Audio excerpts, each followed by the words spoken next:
Експертската јавност се сомнева дека најавената реконструкција за која треба да пресечат премиерот Заев и лидерот на ДУИ Ахмети ќе доведе и до вистинско спроведување на реформите и раздвижување на економијата. Еден од клучните проблеми според поранешниот министер за финансии Хајредини е што премиерот вели не може да воспостави контрола врз министрите од коалициониот партнер. Не очекувам никаква сериозна метла, секоја најава дека ќе има промени, веднаш партијата, коалициониот партнер вика нашите министри сите се добри и нема потреба да се реконструират.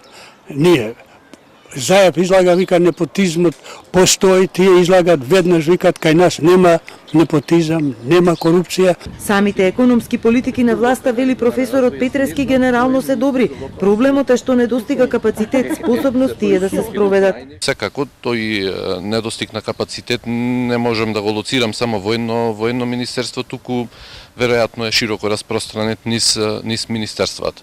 Сега треба да тие направат некоја своја внатрешна анализа и да видат каде на вистина тој капацитет е најслаб и каде треба корекција. Сепак да напоменам дека кога мислам на капацитет, не мислам неопходно на вработените само во министерствата, значи капацитетот почнува од првиот човек па оди надолу. Но власта мора да покаже и јасна економска визија, дали ќе се бори за повисок раст или ќе се занимава со социјалата. Дури ако ја гледаме јавната дебата, таа во последно време често е префокусирана на прашањата за данокот, за минималната плата, за социјалните политики и така натаму, се помалку зборуваме за прашањата на растот, од каде тој раст да произлезе, кои индустрии ги поддржуваме. Хајредини стравува дека иако се потпиша Преспанскиот договор и изборите добро поминаа, годинава повторно нема да биде економска.